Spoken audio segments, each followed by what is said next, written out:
change, man. Change sucks. I'm just emotionally drained. Why's that? Well, we've got 2 sick cats going on right now. Fuck. Miss Kelly has an infection in her GI tract, so that's dealable. But Romeo, he had a fever for a bit, and either before, after, or during, he's become mobility impaired. He's having some real difficulty moving and getting up from the floor. And the doctor is afraid that he may have done something and slipped a disc. And if that's the case, then I don't think he doesn't even think surgery would be helpful for that, because cats don't, take care of themselves with injuries. So I'm afraid very much so that it's going to be a end for him. Oh, God damn it. I'm so sorry to hear that. Yeah, it's tough.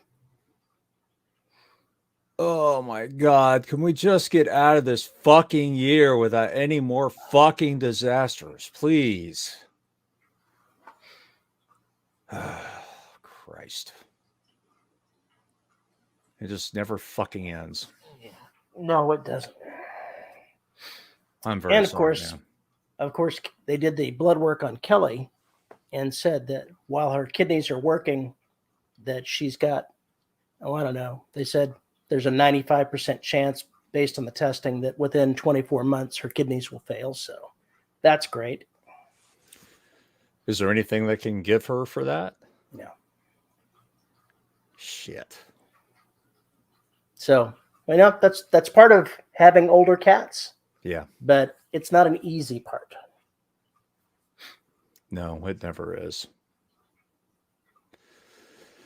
I don't know how you're doing it, man, with that many. I just don't know. I would be Case? Unable to function with that much going on. I'm bad enough when just 2 of them get sick, man, but oh my God. We've got Romeo off by himself in a different room, and fingers crossed, we're going to try oral steroids and see if that helps him. If it doesn't, well, then hard choices have to be made. I hear you. God damn. I wish you drank. I'd send you a bottle of bourbon. If I drank, it would be a very bad thing because I would drink it. Okay, I'll send you some Delta 8 gummies instead. I'll just give those to the wife. She'll get better use out of them than I would. Yeah, whatever, man. Let's fade off for a while. I think she gets, I don't know if she actually does Delta 8 or not. I'm not sure. She does something. Something legal for all of you people listening out there giving me that look. Delta 8's legal. Mm-hmm. Just got to take more than the prescribed dose. It's not prescribed though, so. Well, God damn it, man. So yeah, the last week has been very, very up and down for me.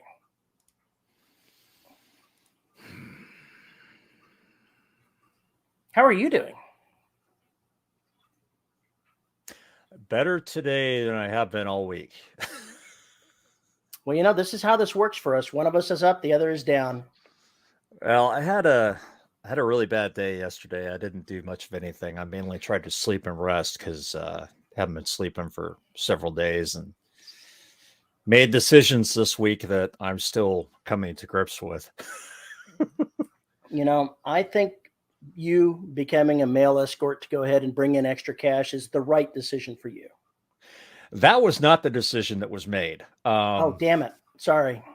Besides, they're really trying to outlaw that in Texas. A man in a skirt, it's a bad look. They'll come. The morality police will come for you. You are categorizing male escorts. There are plenty of hot women out there that like heterosexual male escorts. So they don't have to be dressed in a skirt now. They do. And then they see me. So, I've only got I've got the cub market. That's about all I've got. I don't, What's that meme go? That's not how this works. That's not how not any how of this works. Yeah, something very much like that. I haven't made the announcement yet, but by the time this comes out, I will have. I partnered with a company, I'm not going to name names, to take over the Black series. They're going to, as far as narration goes for audiobooks, they are going to handle all the production side, handle all the marketing, and I get a decent royalty percentage that is doesn't sound decent and still until you start to realize that they have access to BookBubs, they have access to all the marketing machinery that is out of my reach. And on top of that, a award-winning narrator is taking over the series. So that in itself will bring in new ears to the Just IP. to be sure, it's not the Razzie. That's not somebody that's won the Razzie Award, right? No. Okay. No. We're talking about, Hugo Awards, audio production awards, things like that. Okay. So I'm in fairly good shape with that. Right now I'm struggling to get covers done because I put a date of July for the first book for the Black to re-release. What could possibly go wrong? Everything. So I'm in talks with Mr. Pondy to get all that working. And I have a long range plan now for the Black that stretches into 2024. Long range plans are good. Oh my God. So basically what I have to do, what I did this week is I went through the Black manuscript and got all but 12,000 words or so edited and redone, relooked at, polished off. That sounds bad. Polished up, got rid of some awkward phrasing, got rid of some chop that needed to be done and has bothered me for a while. Took out one detail and discovered that no, I did not kill Red twice. I killed two red-haired people. Somebody assumed it was the same guy. It's not. So I did not fuck that up. So fuck these people who told me I killed Red twice. They just didn't know how to listen. Anyway. How long have you believed that you killed Red twice? Years. Absolute fucking years. So anyway, I went through and changed that so it's no longer a red-haired person. I removed all that description to kind of get that ambiguity out of the way because I can see why somebody thought that. So little stuff like that going in and fixing up. No new scenes, no new dialogue, no new anything like that, except for one sentence I added to address an issue somebody brought up. But other than that, it's been pretty clean, and I've really enjoyed reading it again. It actually is a pretty good story. So anyway, that took up 2 days of my time because after I signed the contract, or even before I signed the contract, I was like, oh, they're going to want a script. Well, they're not going to start recording till June. So I did all this prep work beforehand, and it's not at all wasted because now we can go full tilt boogie on getting the ebook and the TPB formatted as well. We'll have time for that. I can send this manuscript off to Red Adept to get them to do the final polish on it. So then I just keep it back. They do good proofread, my man. I know. And that's what I want. So I'll send it to them, get them to proofread it. And then next week I'll start on Arrival. And I'll do the same thing. I want to get those first 3 books completely ready for publication before we even put out the Black. I don't know if this is something you're interested in, but if you are the paranoid kind of guy that I am, I went ahead and when I have my stuff go to them, I pay for a second proofread. And the second one is actually like half the price of the first one. You can ask to have that done, even if you're only doing a proofread. So if you don't mind spending 50% more, you can get 2 passes on it. On a new book, I would do that. On these, I'm just saying, I think choose what's right for you. But if you don't know that's an option, you can't do it. So true. I was letting you know. I think that's absolutely the way to go for a new book. If I were to use them for signal decay, which I might, that would be a case where I'd probably have them go through 2 reads. One read pre-press and then one pre-press. I always think it's funny because while the second proofread is a lot cleaner than the first proofread, but they do find things. Nevertheless, there's a difference in how they want to do commas. So the first proofreader will change some commas this way, and then the second proofreader will change them a different way. Yes. And I'm like, okay, it's still, commas are kind of flexible. So, but it's always amusing to watch that happen. It's funny with fiction, though, because fiction is so fucked up about the comma rules. And then also the editors have to look at that, like in dialogue, for instance, and decide whether or not you were trying to make it run on. Right. So when it's spoken in the head, the pauses aren't there. So it just sounds like somebody going straight through it. And, even sometimes with narration and the work you put up there, you have the option to do that. We're not sure what Terry's doing. It probably involves a cat. Most definitely involves a cat. Anyway, I can see, and also 2 editors are going to have a different opinion about what needs a comma and where. Hey. This is Bear. And hey, Bear. He wants to get Misty, so he's going to go downstairs.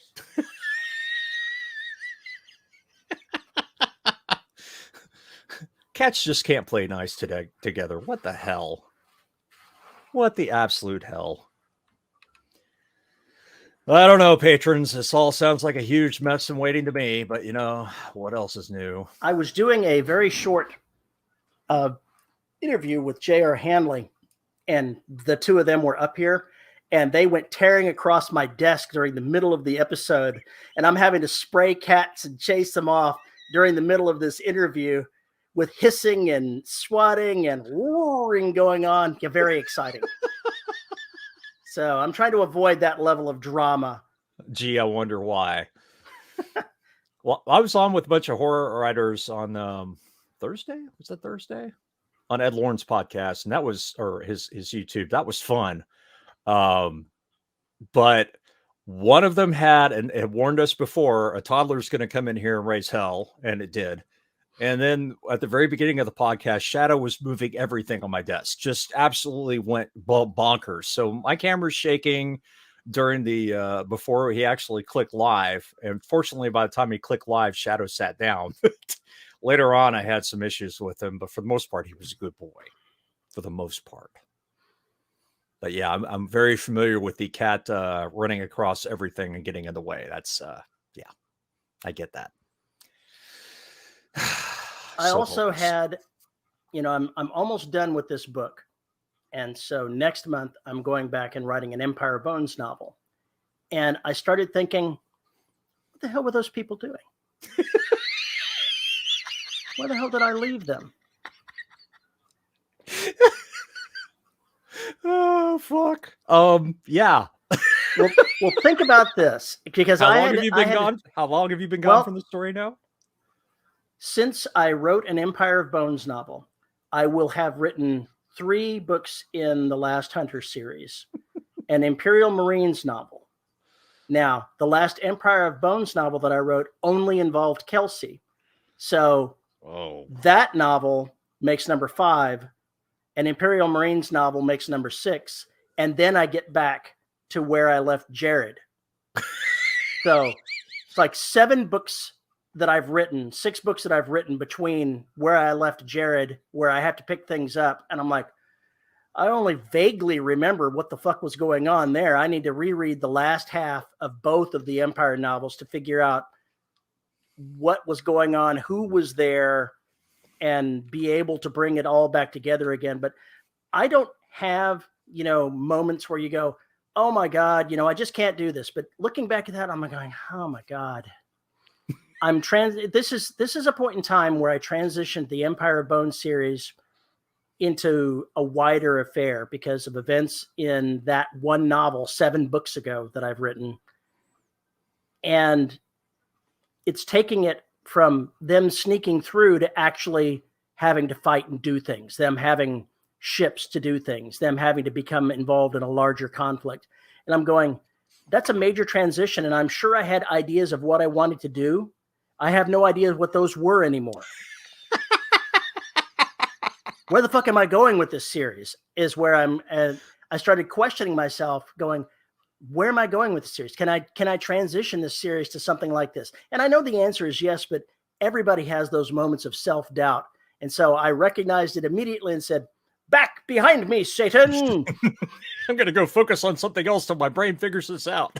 Well, I'm going to figure it out when I read the last half of both of those books. I will figure out what I had in mind, because the clues are all going to be buried in what I wrote. Yeah. So I'm basically confident. what you're telling me is you're going to have to go back and reread. I'm going to have to go back and reread, because it's been far too long since I've dealt with any of those. And who wants to go ahead and be the guy that left out a major character because he forgot he was there at all? I don't want to be me. I want to do it. I don't want to be that guy. So I know that I left a lot of things, when you change things, when circumstances change in a series, you've got to have that flavor when you're picking it back up. What was going on? Who was there? What were you doing? What are the driving factors? You've got to understand those things. And when it's been as long as it has been here, it must have, I haven't looked, but it's probably been in excess of a year since I wrote that novel. Whoa. I really do have no idea what the fuck was going on. I will figure it out, but I don't know now. And I had a moment of self-doubt and then promptly quashed it and said, I'm a professional writer. I'll figure it out. I can do this. Mm-hmm. This has every possibility. I can do this. It's been a long time since I've had one of those moments of self-doubt going, oh, I don't know if I can do this. I have them every day. Well, you know what those are, right? I know what they are. Fear. Yeah, that's fear right there. It's fear. It's lack of confidence in your abilities, and it's the constant foot going on top of your ego, or trying to make you feel like you don't know what you're doing, even though you do, and you do. For a writer, fear is in many cases fear of being judged as finding your writing wanting. I had a reader sent me a note saying, hey, I love your Empire Bones series, but, you asked for comment. There's been a couple of times where I think you've come close to jumping the shark, and I think I'm going to tell you about it. And so that contributed to it a little bit. But, I can accept, I can understand the point of view there. It's still got plenty of readers, so I'm not sure that everyone else agrees with that person. But, it added to the thing of, am I making a wrong decision somewhere? And the answer is I am not. Maybe the series needs to find a conclusion place at some point. Mm-hmm. It's already going to be book 15 here. Sooner or later, it needs to go ahead and find a place to end, because I have other stories that I'd like to tell. Yeah, or you could just continue on with Kelsey and bury the rest of it. I could. I had a YouTube comment several weeks ago that pretty much made me want to find a pistol and shoot myself. It basically was like at the end of Outbreak, we're like, well, I really would have enjoyed this series if not for the following plot holes. And then I went look at what they said. They must have skipped like 4 episodes in 2 of the books. It happens. Because they were like, well, you didn't deal with this. You didn't deal with this. This should have solved this. It's like, why didn't they just evacuate the people? It's like, dude, quarantine. Do you not know what a fucking quarantine is? So they wrote this big, long diatribe about how the story was worth what they paid for it. Nothing. And I was like, wow, that's just, okay, go fuck yourself. But it really hurt. It hurt me for a couple of days. It really sank me bad, because I was already in a pretty shitty place as it was. And I don't go looking for those comments. They show up in my email. So luckily for me, they don't often show up in my email. Yeah, but you don't do the YouTube. See, that's the thing. I get it through the YouTube app. And, that's the only real negative comment I've ever gotten on YouTube, which is kind of interesting. But you need to set up an automatic reply, an auto inbox thing said, thank you for your comment. Now fuck off. Well, for every one of those, I get 3 or 4 that say, hey, these are my favorite books. You're my favorite author. My God, I love these series, etc. ad infinitum. So it kind of balances out. But when there's something that nasty, it really can strike you at your low moments. And to be clear, this person that sent me the email wasn't nasty at all. Right. They were a fan basically saying, yeah. Mm-hmm. And so I sent back a very polite response, thanking them for their commentary, and said that I'd give that some thought. And I know that there are portions of Empire Bones where I've wandered off the reservation doing things that aren't really typical in space opera. Why do you do that? Because I want to. And also because I think you were bored. You needed something new to try it out. Yep. There's a reason why people are still reading this series at 14 books, because I do shake things up.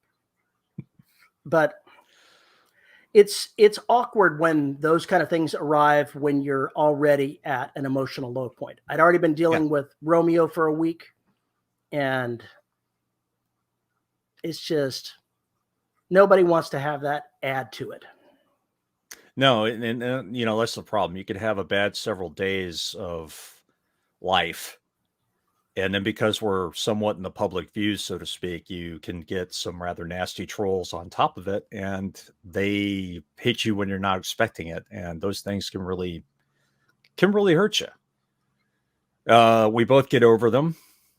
They do their destruction, and sometimes I see some of those things and say, why should I ever write another fucking word?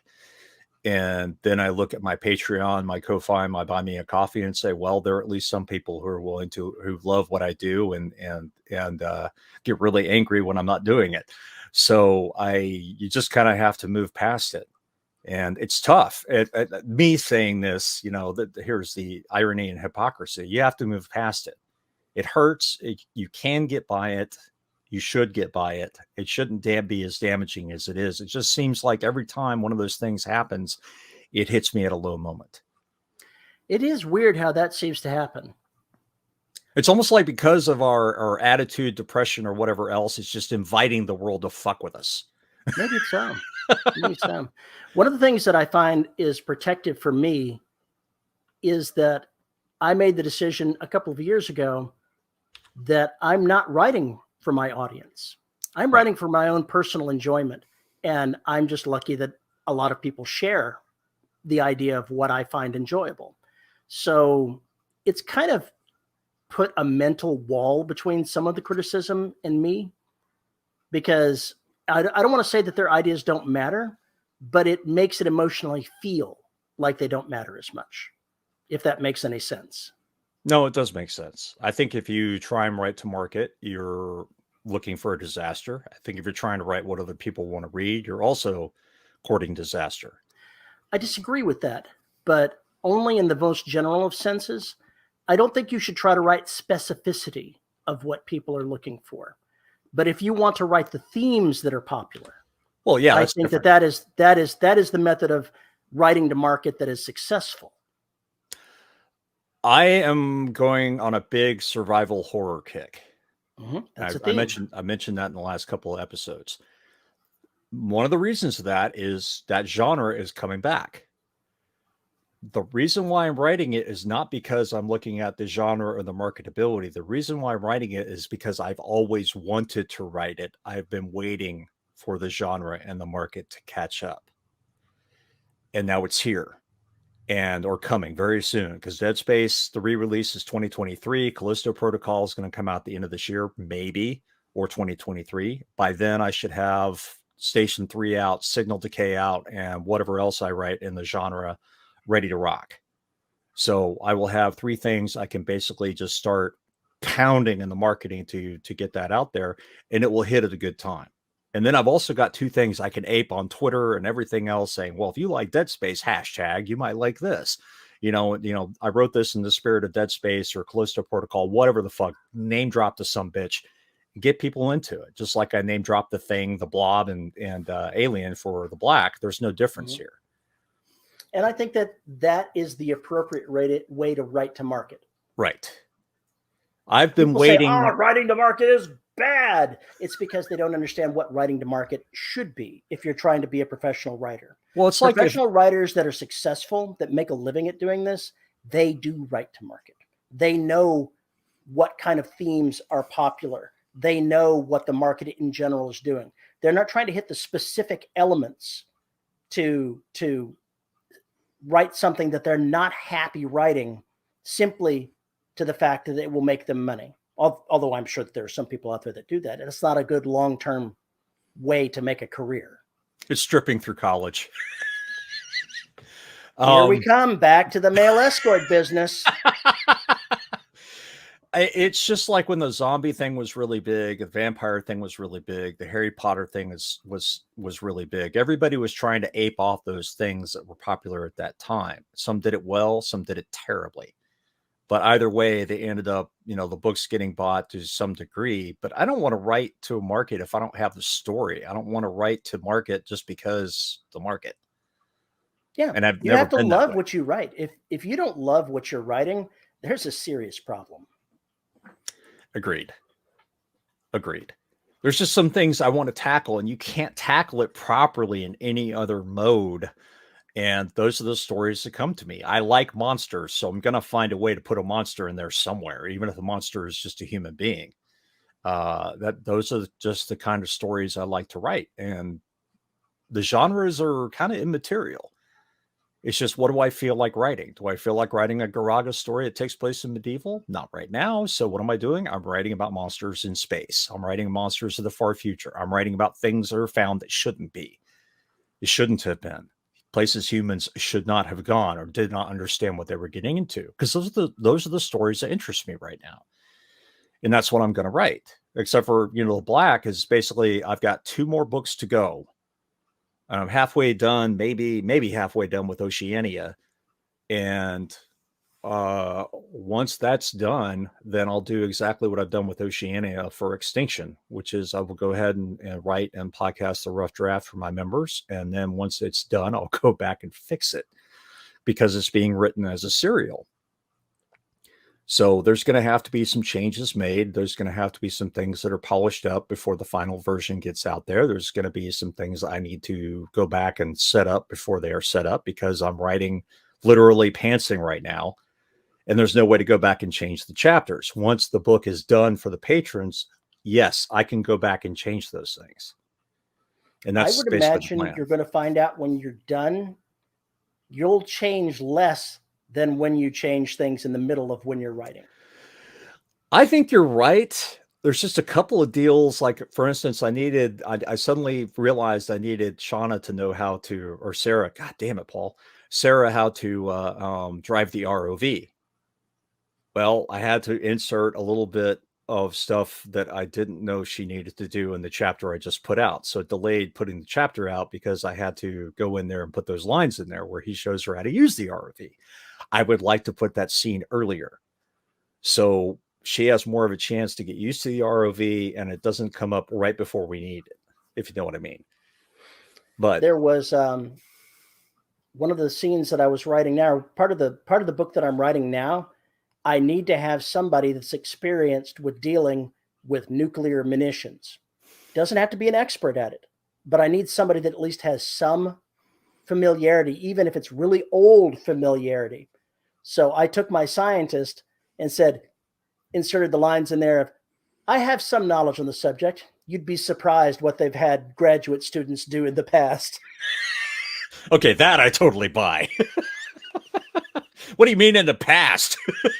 Well, he's an elderly scientist now. He's an older man now. Yeah. But, he's one of these people that is studying the invading locust machines and things from the war 2 centuries ago. And the primary weapons humanity used then were nuclear tipped missiles. And so I'm envisioning that they've found more than a few that did not go off, that did not self-destruct the way they were supposed to, and then had to deal with disarming and disassembling them. Cluster bombs. Got it.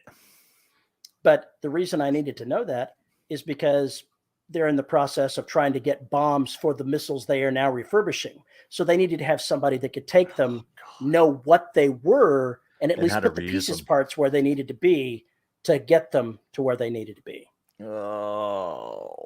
Oh, in my world, so many things would go wrong. They'd probably end up nuking themselves.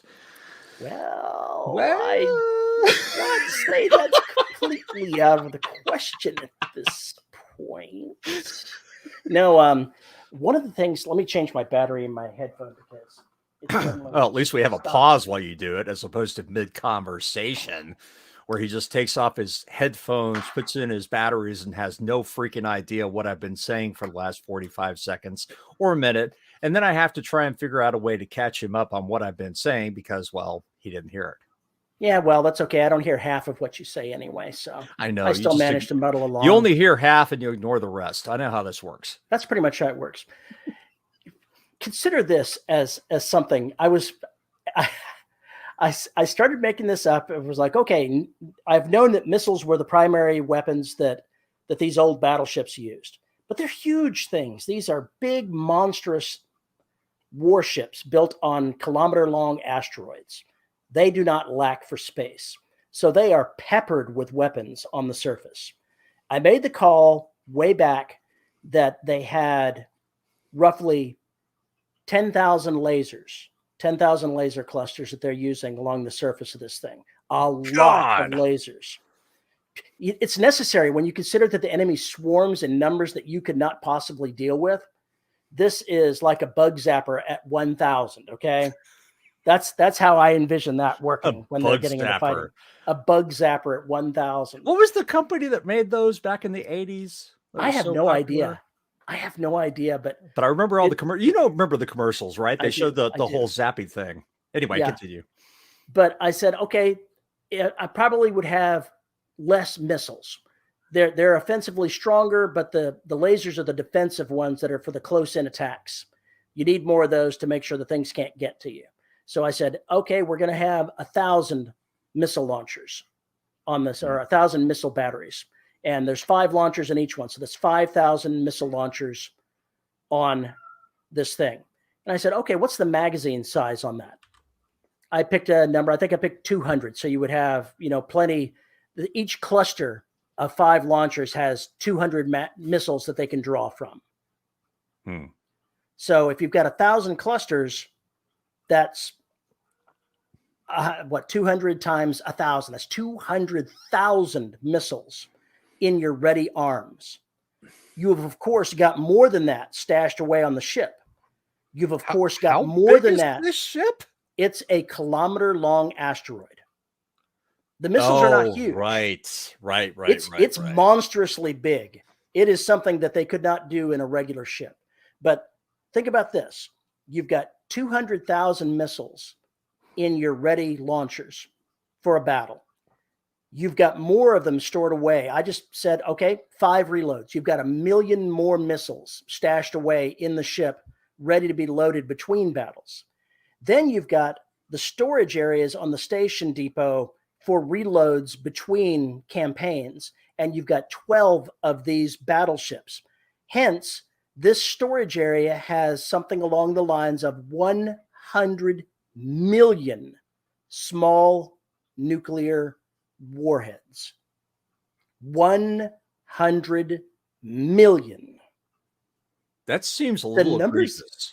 The numbers do seem egregious until you start considering the scale at which this war was fought. Are you trying to kickstart a star? What the fuck are you doing? Well, think about this. We're talking kiloton level nuclear weapons. We're not talking big ones. We're talking small packages. So they're individually not going to be as much. But when you say things can go wrong, things most assuredly can go wrong. I'm just trying to imagine one of those going off in the magazine and very, very bad things happening. Mm-hmm. Luckily on an asteroid, that would shield a lot of the ship from the damage.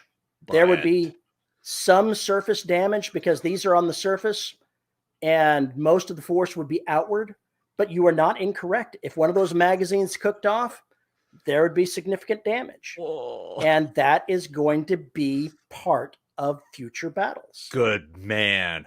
I couldn't believe for a second you would gloss over misfires. Oh, no. Misfires. I'm not going to gloss over a misfire. I'm going to go ahead and have one of the enemy either hit it with a laser, ram the ship, and breach a magazine, and then cook off at least several of the nuclear warheads in that magazine. This is war, my friend. Have you ever seen any World War II stuff?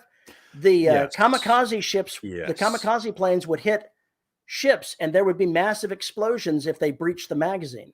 Yep. I'm well aware of this, and it is something that is in my planning for things going forward. Mm-hmm. But the numbers did get a little egregious when I started looking at it, and I was like, where am I going to store these things? Yeah, not just that. Where the fuck are you going to get all the fissile material for that bullshit? Asteroid belts, my friend. Lots of Okay. asteroid belts. Lots of asteroid Lots of belts. asteroid. This is a stellar entity that has hundreds of systems and plenty more that aren't occupied. So they have plenty of area in space to have built these weapons. So that's all fine and good. But I picked like an evil villain lair on this one planet to store them in. It's like in the underneath an extinct volcano out in a Arctic island, well away from everything else. What could go wrong? Well, we'll find out when the bad guys get there. Terry will figure it out one of these days. We'll find out when he figures it out. I have some ideas about things that could go wrong. I don't think I'm going to have, a tremendous nuclear explosion there, but I can see the volcano caldera collapsing and making it really hard to recover a lot of these weapons. I want to deny them having all of the weaponry, but they need some of the weaponry. I need to make it hard. That's the goal. Make it possible, but make it hard. That's one of the beautiful parts about that is figuring out how to give your folks the armaments and then take them away, or at least make them inconvenient to use. Mm-hmm. That is, I think, one of the best ways to get all that kind of drama and make it so the characters aren't invulnerable. They can't be. And when you're writing something about a war, you have to go ahead and make sure that they're always on their back foot to a degree. They can have moments of success. They can have successful campaigns, but they can't just roll the enemy over. Right. Because otherwise there's no real drama to it. It's just it's just a wipeout and there's just nothing there. It's just wow, we came in, we squashed the bugs, we won, hooray, and nothing happened. No, that's not how that works. The themes that I've written in this series thus far is the Confederation, the interstellar government here in question, made all the preparations for another invasion, and then all the money got siphoned away more than 100 years ago to maintain it, so it's all in shambles. Somehow this sounds familiar to current events. I don't know. Which current events is that? I have the no money idea. get siphoned off of something? I have no idea. But in any case, it all got put into yachts. Don't worry about it. I can't get into the details of all of the things that I've had happen thus far with the money being siphoned off and the things that have been left in questionable states. Book 2 in this series comes out a week from tomorrow, so you can all find out about that and some of the more questionable things that are going on by reading this series. Some of the more questionable things? There's lots of questionable things that the hero is willing to overlook, because you can't have ironclad morals when you're trying to get the job done and things are so gray and messy.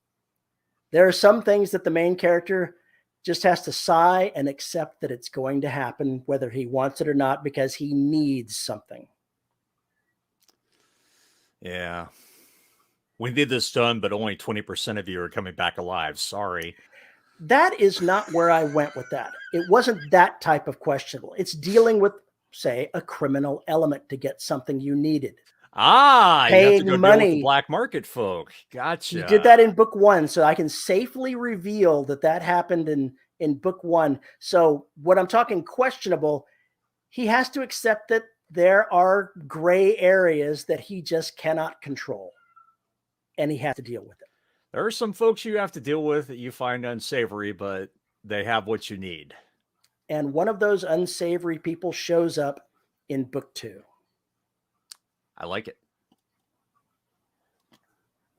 I do like it. I'll tell you a little bit more, maybe just a little bit once we're done recording. Okay, fair enough.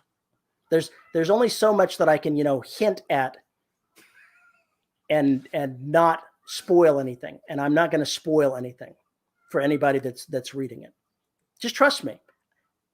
I've gotten comments back on book 2 from the people they have beta reading it, and they like it a lot. So I think that you'll like it too. Cool. You've Now got I a just got to very finish book 3. God damn it! you've got a very noisy cat back there. That is Mr. Thomas. He wants in really bad, and he knows that I will listen to him. Never let it be said that Terry isn't a soft touch. His cats bully him. We know these things. His cats bully him because he allows them to bully him. It's a real problem. I don't know what the hell's going on in there, but it sounds like you're doing zookeeping.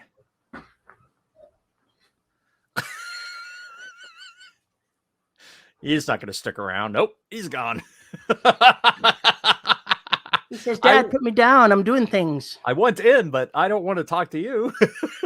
He likes being in, but he came from a house that has an autistic child in it, and he is not a fan of being held. Although last night, he decided to jump up on me so that I could hold him and pet him. So he is adapting. Yeah, there you go. Shadow's still. But if I just pick him up, he's like, oh no.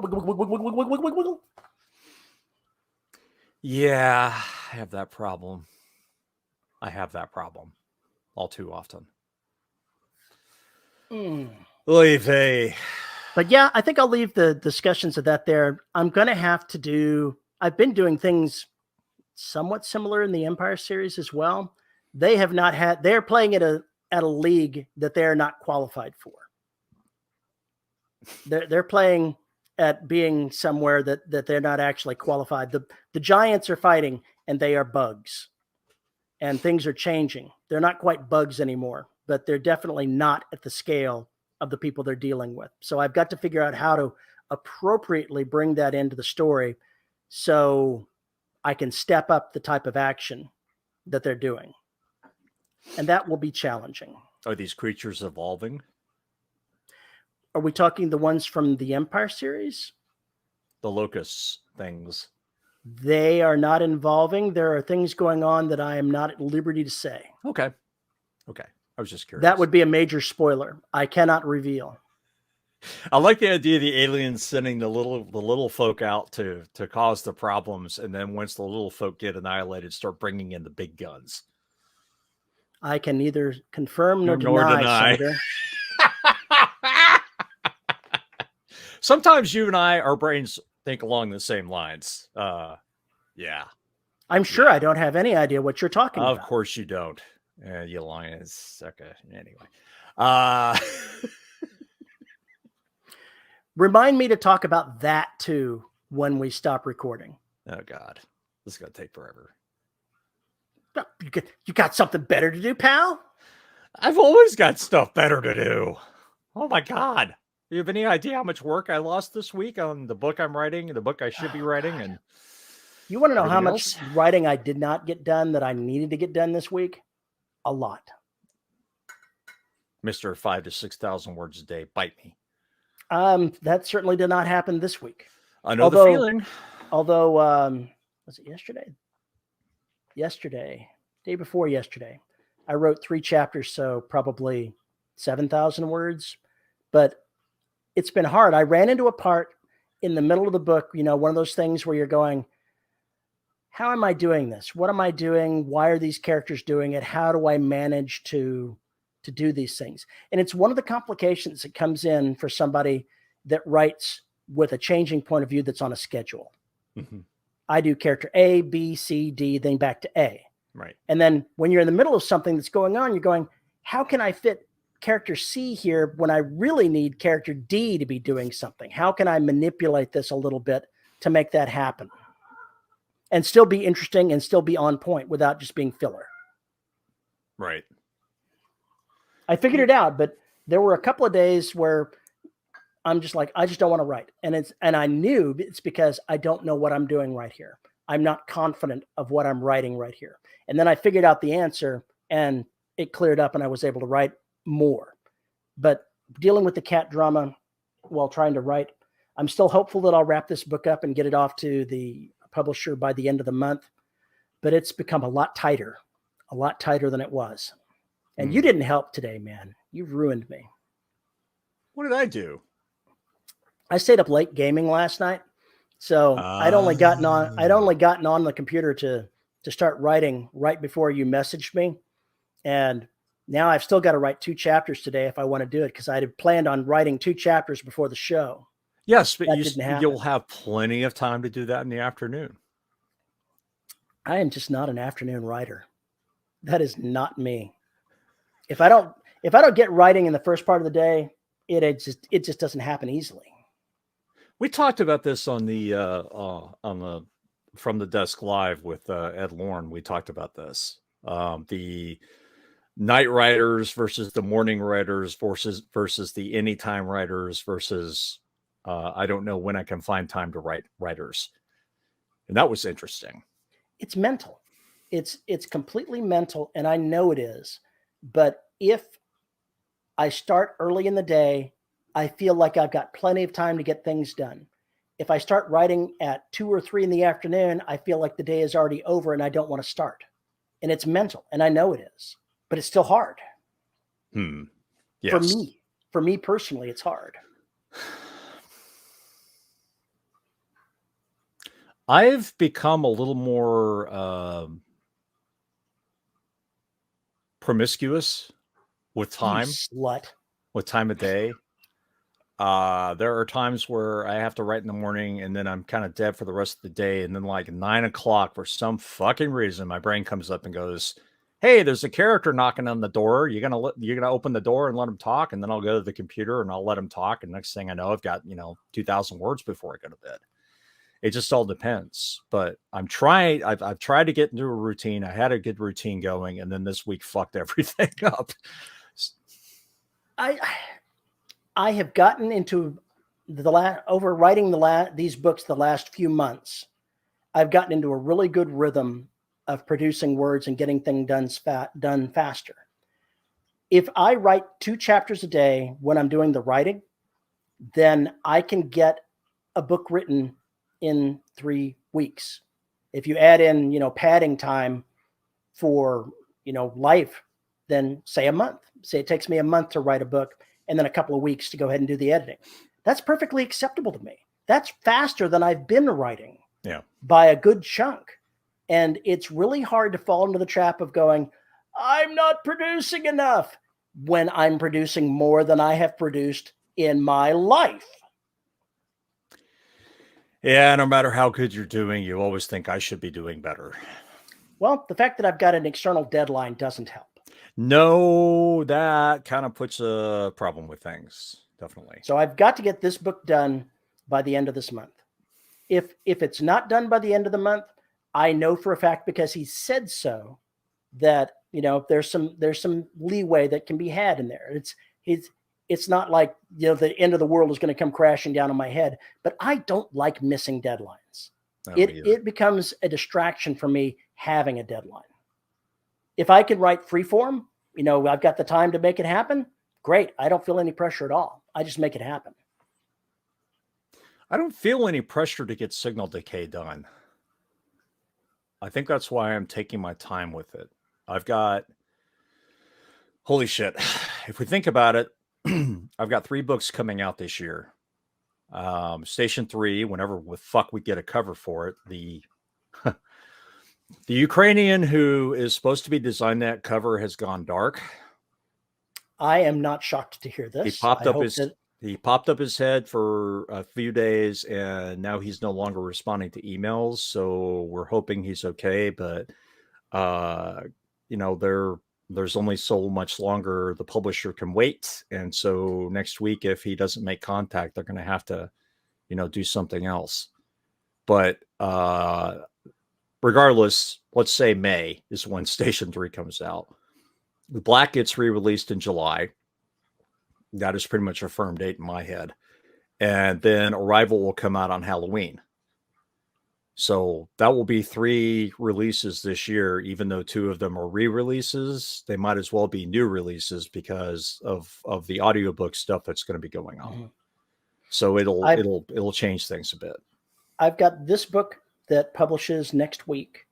I've got the book that I'm finishing writing by the end of this month, and I'm mentally laying out a 6-month run, 45 days, say, a little bit more than 6 weeks. 45 days is what I want to have the next book done in.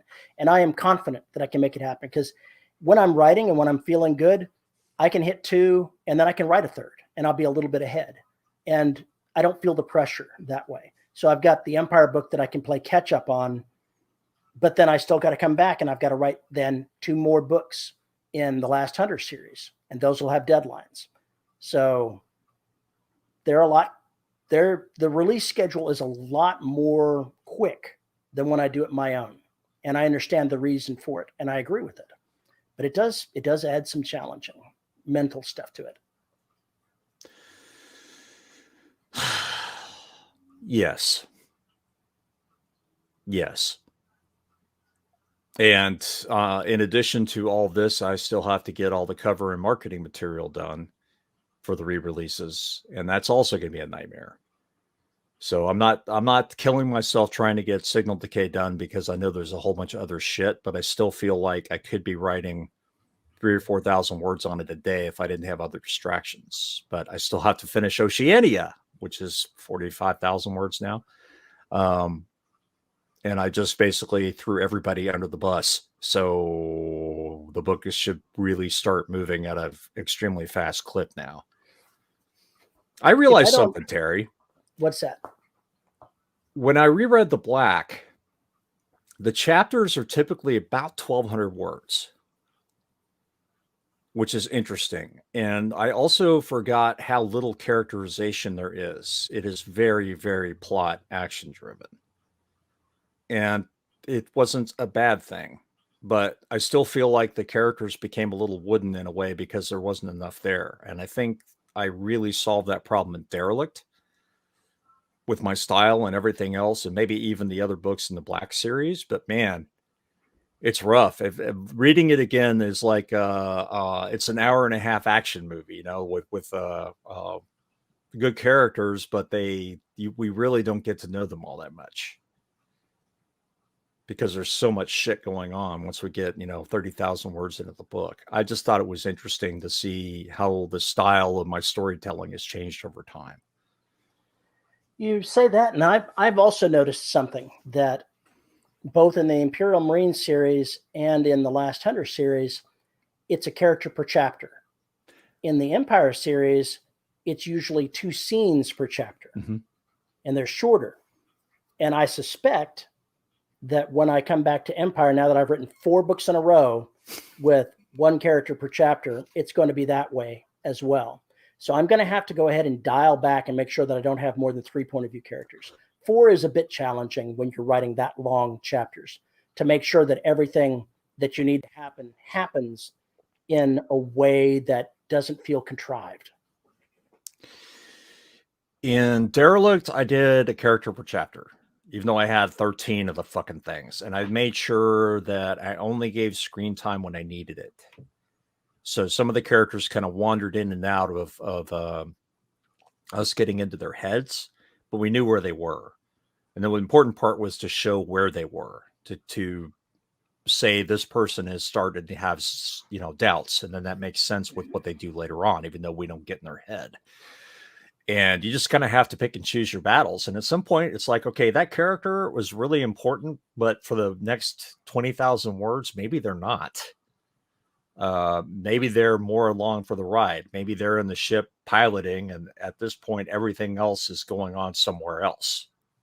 And so there's really no reason to go back to them if they're not doing anything, or they have nothing to add to the situations that are going on. You don't have to give them point of view just, with filler, just to make sure they're still there. Well, I don't ever write filler. The problem that I run into when I have too many points of view and I have a certain cycling order that I'm running through is that it would make more sense to have one point of view at a different point during that cycle, during like the middle of the book. I'm in the middle of, say, writing a setup for a battle, and I've got characters that are doing things that honestly they need to be done in a certain order to make sense. And when you have to say, okay, how am I going to do this when the order of 2 of those appearances is reversed? How the hell do I manage that? Good Usually in my books, not everybody is involved in the same series of activities. They've usually got their own things that they're doing. I tend to favor a couple of different parallel plot lines running roughly simultaneously. And it's easy enough to work that. In the middle of this book, pretty much everybody's involved in getting ready for the big attack. And so when the attack happens, if one of them is a little out of place, you go, okay, why am I talking to this person now? Why am I talking to this person now? I should be talking to that person now. And I've got to come up with a reason that makes sense to have that actually happen. You're still muted, my friend. Can you hear me? Yes, I can hear you. Hang on. My mic came unplugged somehow. Okay. Sorry. No worries. All right, good to go. But you get the idea. This is the first time I've really run into that problem, because all 4 points of view had some aspect of what was going on that they needed to do. And it was all in the same plot line. So that became a bit challenging, but I figured it out.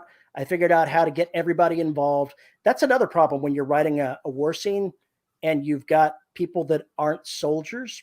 How do you get them involved? How do you get them doing something that's important to what's going on without feeling like it's filler? Cause a problem that they have to solve that is related to what's going on. Or you say they have knowledge that is critical to what's going on. That too. Like the elderly scientist that is the only person that has any experience with dealing with nuclear weapons. Right. From 30 years ago. In passing. He's our nuclear expert. Oh yeah, what'd he do? He took a class once upon a time. Oh, good. No, it's more like he disassembled half a dozen nuclear warheads over a period of a couple of years during salvage operations. Well, yeah, that too. So yeah, he's not much of an expert, but that fits in with the whole theme that I'm running of people are making do with what they can manage. Isn't that the whole point of that series? More or less. Yeah, it pretty much is. And so I'm perfectly happy putting those characters in that position.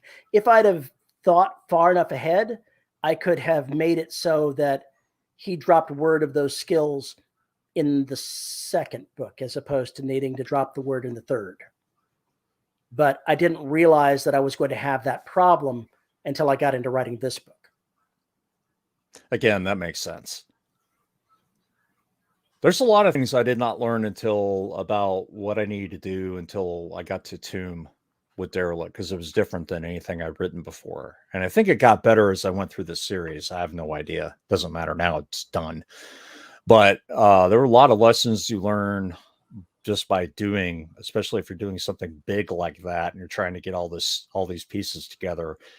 If you haven't done it before, it can seem a little challenging. The only thing that makes it doable is the fact that I've written or co-written 30 novels at this point.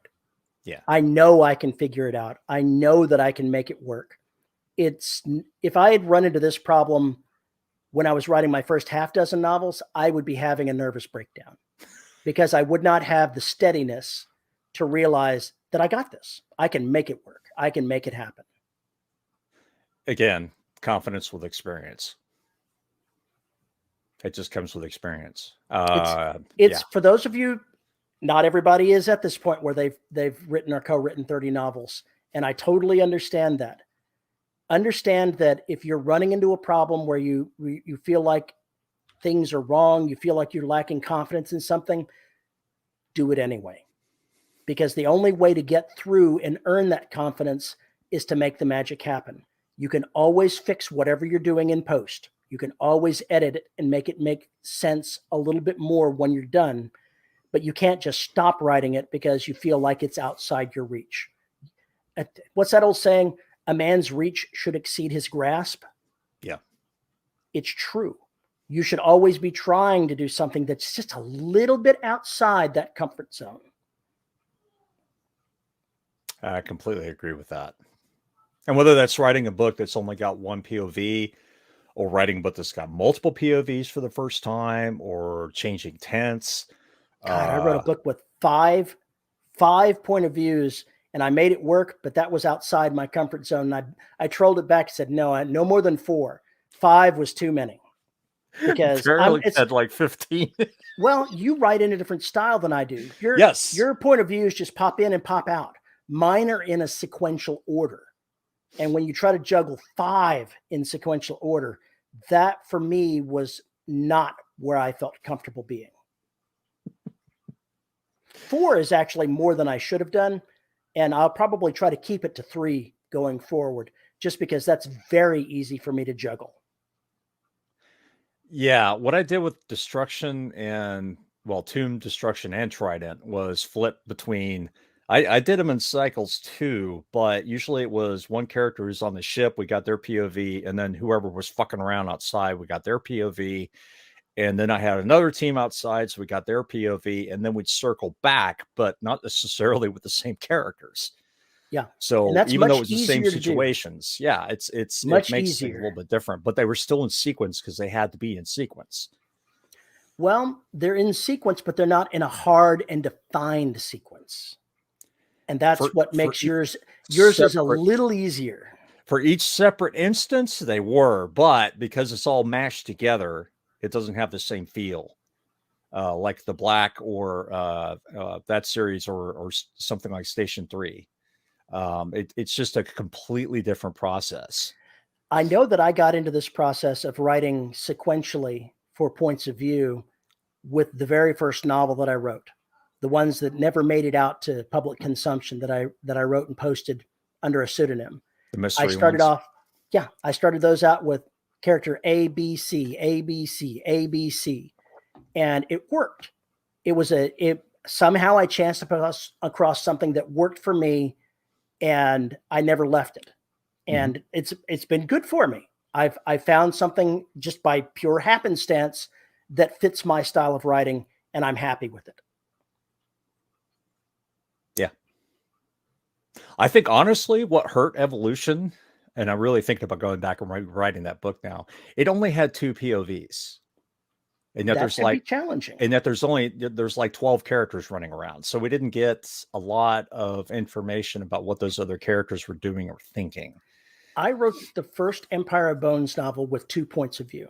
And it worked because the story was focused on those 2 people at that time. When I wrote The Last Hunter, it only had a single point of view because it made no sense to bring in another, because nobody else was involved enough to be part of the narrative going forward all that way. Did you feel like you were going from 5th gear to 3rd when you did that? Say that again? Did you feel like you were cruising from 5th to 3rd, dropping gears, so to speak, going from multiple points of view to 1? No, it felt completely natural for the story. But I just kept dropping problems in this one guy's lap time after time after time. Yeah, that's what makes that's what makes it fun, and it makes people keep reading. People liked it. I forget. I think it's almost got 1,000 reviews at this point, and awesome. I think the average is 4.5 on the reviews. So apparently they like it. I can deal with that. Here's one of those other things you're going to learn, folks. No matter what you write, somebody's going to hate it.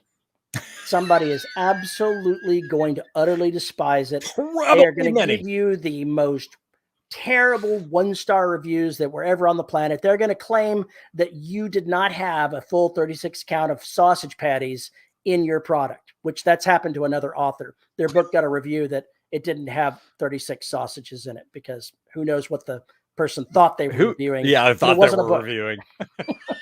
So, I totally would use that one review. I would use that as advertising. That would be all over Facebook in my Facebook advertising right there. Boom. Not a 36 count sausage. Paulie Cooley's the Black. This bike was shit. What? Exactly. What was I talking about? I got totally distracted by the sausage reviews. No matter what you're doing, you can't get hung up on what people are saying about it, both good or bad. You just can't.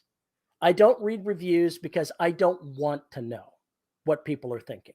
If the stars, if I see that 4.5 is the average, I know that people liked it. And that's good enough for me. I agree. Actually, I think it was 4.6, but whatever. Anything, 4 point something, be happy. Be happy you're there. You're good. Oh, you're not good, but you're okay. 4 stars is excellent. That's 4 stars really is good. shit. Fuck off. At this point, considering how uppity the reading public can be, I'll take 3.5. I don't know. If I see a book that has an average of 3.5, I'm looking at it funny. Well, it depends on what genre you're in too. It's like horror movies, they get the best ones get like 2-star reviews from reviewers. I don't know why. They just do. Because everybody hates horror. Reviews for movies is different than reviews for books on Amazon. That's almost certainly all consumers. So reviewers for movies are not consumers. They are failed creators. Tell me I'm wrong. Leave it to Terry to start a war. I can't wait to get the comments for this one. Think about this. When you look at something on Rotten Tomatoes and the critics have it at 2 something stars and the actual viewing public has it at 80%, there's a real disconnect between the critics and the audience because they're looking for different things. The critics are looking for some mythical way that it's put together and some creativity and flu and blah, blah, blah. Who knows what these critics are looking for, but it's not what the audiences are looking for. Something interesting Scott Weinberg brought up yesterday on Twitter was the fact that when The Thing came out, it was panned by the critics. Almost nobody saw it because it wasn't marketed properly. And yet it has become one of the most iconic, most popular horror films of all fucking time. And it's money that it is made post theater watch greatly far exceeds what its budget was originally, far exceeds anything that they ever expected and could have expected for a horror movie. And it's just redonkulous how that happens, that a book or a movie that was not well received at the time simply becomes a classic later on because people didn't know what it was or didn't discover it at the time, or because it was marketed worth of crap or whatever. There are other movies that have become cult classics that just did not succeed at the time they were done. It happens all the time. Mm-hmm. Movies are a different beast than books. So I don't want to get too heavy into the critics because there's not really any book critics anymore. I think they've all found other things to do because there's just no place for them to publish their reviews that actually matter to them anymore. So they've had to find day jobs. Yep, I'm pretty brutal. What can I say? Brutal. You are fucking brutal, man. God damn. It's one thing to be opinionated, but be brutal like that? Oh, I cannot stand critics because they don't come to see something, to consume it and enjoy it for what it is. They come with some higher-minded idea of what it should be. And then they tear it apart if it doesn't meet their standards that are not the same as the public that pays money for this product. When I critique or put up a movie or book review, it's usually because I liked it and because I want to talk about why I liked it.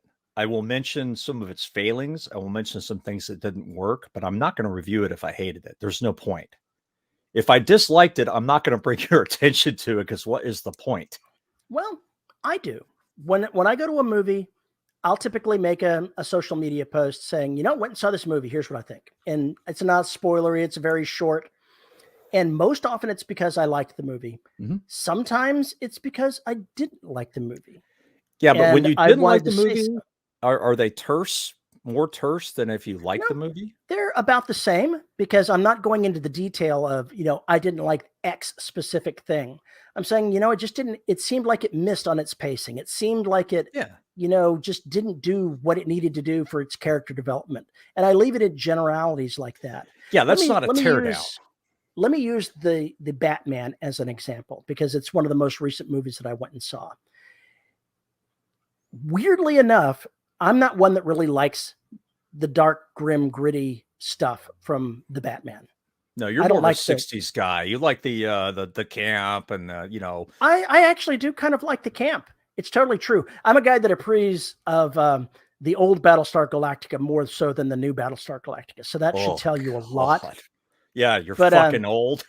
Yeah, I am fucking old. That's the way that works. But when I watched the Batman, the first half of the movie, I'm sitting there going, I don't love it. I don't hate it. I don't feel anything. And I'm sitting here in the theater going, why am I not feeling anything? I expected to go in and not like it. Right. But I didn't feel anything. And I realized as it got along that they weren't humanizing Batman, and I was not making an emotional connection with him. You're not the only one to have said that, but continue. But when he got later on where he was doing things with Alfred, and where he was talking with Alfred about himself, about his parents, when he was dealing with Catwoman, suddenly in the last third of the movie, I connected with it, whereas I did not connect with it in the beginning. It was a very well done movie. It was very much in the noir way of doing a movie. And it was exceptionally well done as far as the way it was filmed. And I'm going to watch it again when it comes out on HBO Max in the end of this month, maybe another week and a half. I think it comes out on HBO Max, and I'll watch it then because I want to give it another chance, because I came into it expecting something that didn't happen. And the first half of the movie, I'm just sitting there scratching my head, being confused why I felt the way I did. And now that I understand why, I want to give it another chance to see how it connects with me. The problem with the Batman is that they portrayed Batman and Bruce Wayne as having the same personality. And I understand that in the comic world, they say that Bruce Wayne is the mask that the Batman puts on, and that the Batman is who it is. I don't like that. I'm not a comic book guy. I'm not a fan of the comic books. I'm not a reader of the comic books. I consumed this movie without those preconceptions, and it didn't work for me. And I want to look back into it and see what I think after the fact. Yeah, because maybe it was just situational or something at the time, or maybe there's no telling. And I still gave it 3 stars because I literally did not love it, did not hate it.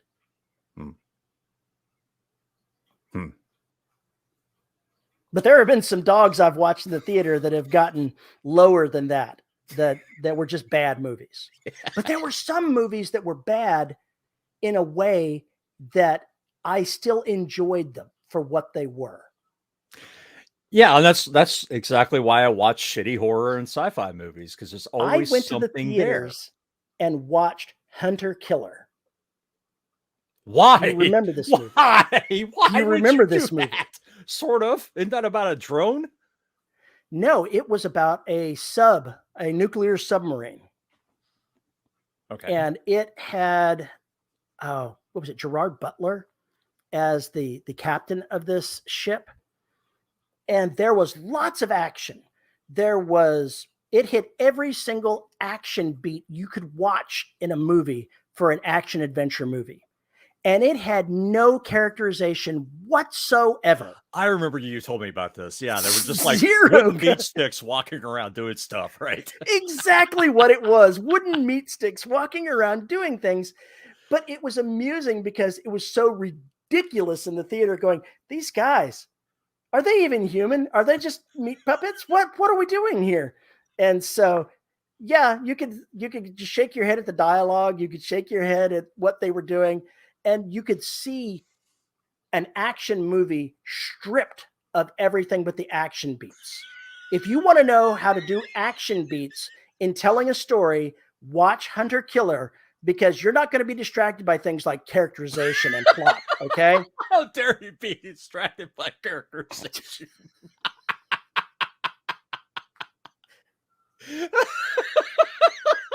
I mean, imagine a Dirty Harry movie where all he does is walk around and plug criminals with no other context or anything else going on. It was get Well, boring the really sad thing is that fast. they tried to put context into this, It and it failed. just didn't work.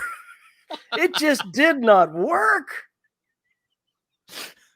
So now If you have an opportunity to pick up Hunter Killer on one of your streaming services and watch it, do me a favor and watch some of it and imagine me talking about how, it's just the action beats.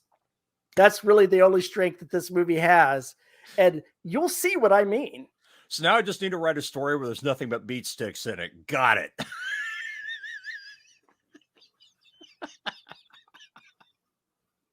You can't do that with episodic fiction. I still ended that movie smiling because I realized what I was getting very early into this movie, and it became amusing rather than me being pissed off at the movie.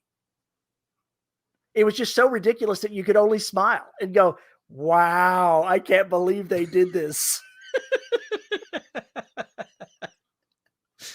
I can't believe they did this. It just, why? Why would you hire? No idea. Why would you hire a big name actor to just sit there and be a meat stick? Oh wait, so big name actor is on the. Never, I got it. I got to tell you, it's not just him. Literally every single character in this had they were a two-dimensional cardboard cutout. All of them, every single one. The supporting actors, the villains, every character was a two-dimensional caricature of what that could be. And I have to wonder if that was intentional. If so, they succeeded wildly because it worked perfectly. There was no character that had any depth whatsoever in that movie. Wow. And when you run into something like that and it becomes obvious that's what they're doing, you kind of sit back and you go, okay, I'll consume that movie. Let's see where we're going. Do you have to admire the cojones of somebody to put something out like that? I mean, did the screenwriter just go, fuck it, I hate people, I just want to blow shit up? Is that basically what the screenwriter said? Maybe. Michael Bay, a la Michael Bay? Maybe. I just need bigger explosions. That'll make up for lack of characterization. No, it really won't. Again, preconceptions, etc., about what your expectations are going into the movie or the book. Another movie that I went into that I had different expectations was Battleship. Yeah, you've mentioned that. I saw some YouTube trailers for it recently because I was on something else and it came up and I was just like, no, no, not watching this. No. It was amusing for what it was. And I realized early on in that movie too, that I was not going to get what I thought I was going to get, but I caught on to what I could get behind in the movie. And I was like, okay, we're going to watch it for this. Yeah. See, it's like Sharknado or what was that god awful thing they made? Sharknado was one. Oh yeah. Snakes on a Plane. Oh my God. It just was a ridiculous fucking premise from the get-go, and therefore everything else is expected to be ridiculous. And if they manage to have a polished turd in the movie, you're shocked. They made expecting bad Sharknado movies. I know. 6 It's a war crime. It's a crime against cinema that they made 6 of those fucking things. What the Somebody fuck? came up with that shit in a pitch meeting. Sharks, tornadoes, let's do it. While smoking unbelievably good hash. That's all I can possibly come up with. There was more than one hookah involved in this. They went to Colorado and smoked all the weed. Yeah, and yet people still watched it and still My wife watched all 6 of them. Oh my God, how is she not in a sanitarium? Have you seen her recently? Maybe she is. Now I'm gonna have to call the cops for a welfare check. Hey, I've got to feed the cats something. Oh, she's fine. Okay, now it sounds like a Paul E. Cooley book. Yeah, I don't know about you, Terry. I'm not sure I want to have lunch with you again. You're starting to get that Putin glaze in your eye. Am I going to I'll drink bring chili. polonium tea? Uh-huh. I'll bring chili. Oh, no, you won't. You may bring it, but I ain't touching it. Yeah. Oh God. Oh, it's just horrible. Again, it just all depends, you know. Look at the shit Chuck Tingle gets away with. He makes a living going way out on the limb and then cutting the tree down while he's still standing on it. He takes it to 12. He bypassed 11 altogether. And, you know, Carl Hyacin will do that in his books too. He jumps the shark all the time and he does it on purpose and then makes it work. You know, the one book you didn't read where the guy ends up getting his arm cut off and replaces it with a weed whacker. Totally ridiculous premise, and yet it works. It's so just crazy. Or the guy who gets bit by the Rottweiler and can't get the Rottweiler off his arm, so he just cuts off the head, and he's slowly going insane for rabies and septic.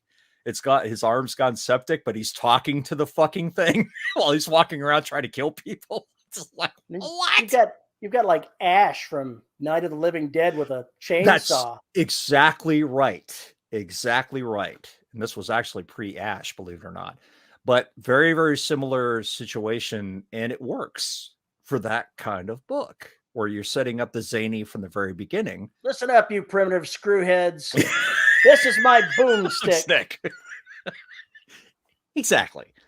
So there, I mean, there are levels of crazy you can get to, but if you don't set up the expectation for the crazy and zany at the very beginning, oh man, I know that I've told that story before. How my friends dragged me to see Army of Darkness. Yeah, because they wanted to see a horror movie, and I didn't want to go because I didn't want to see a horror movie. And it ain't a horror movie. It was not a horror movie. It's so camp.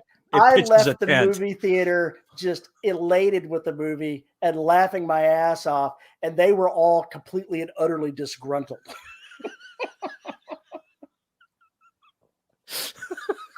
I could see that.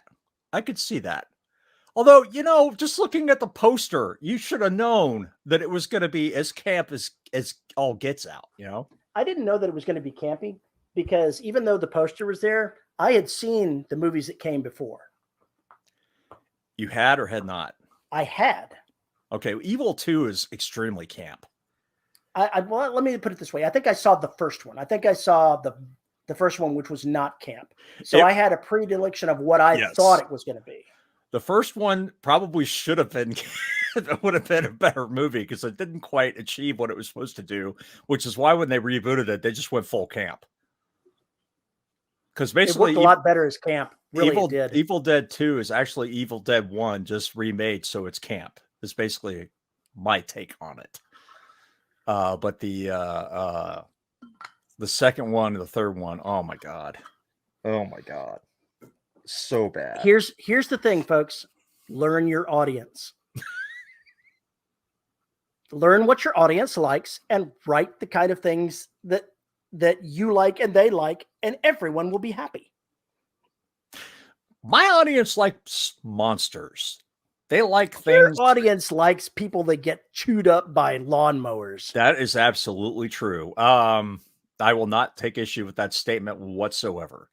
They like skin being flayed off bodies. They like monsters that do nasty things. They like horrible things going bump in the night. They like the fact that you never know if the characters never know if the monster is around the corner, above them, inside the wall, about to jump out at them.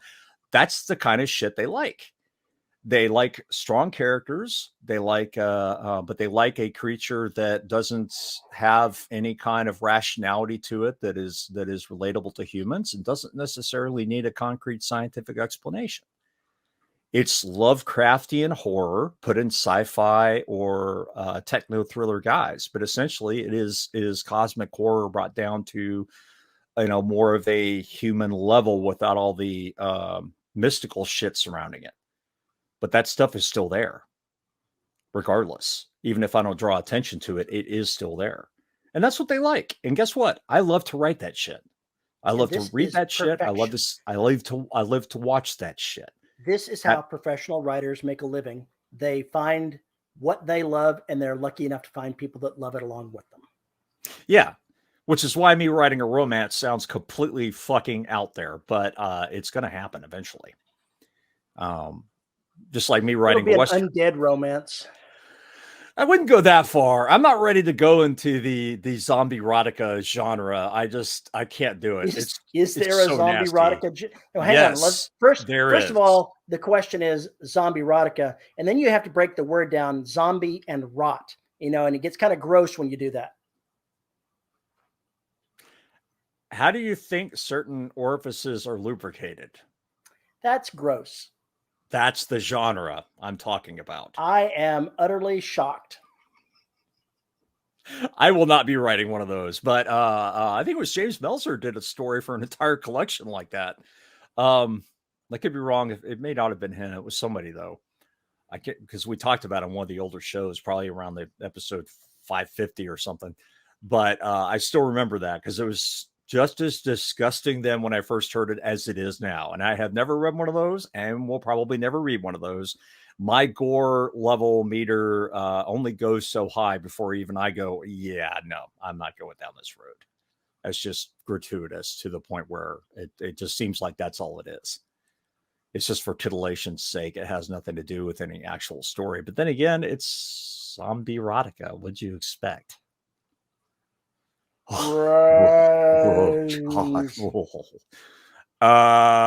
Maybe they want something else. I'm going to leave that thought there. We should probably move on. I think that's where we should leave it.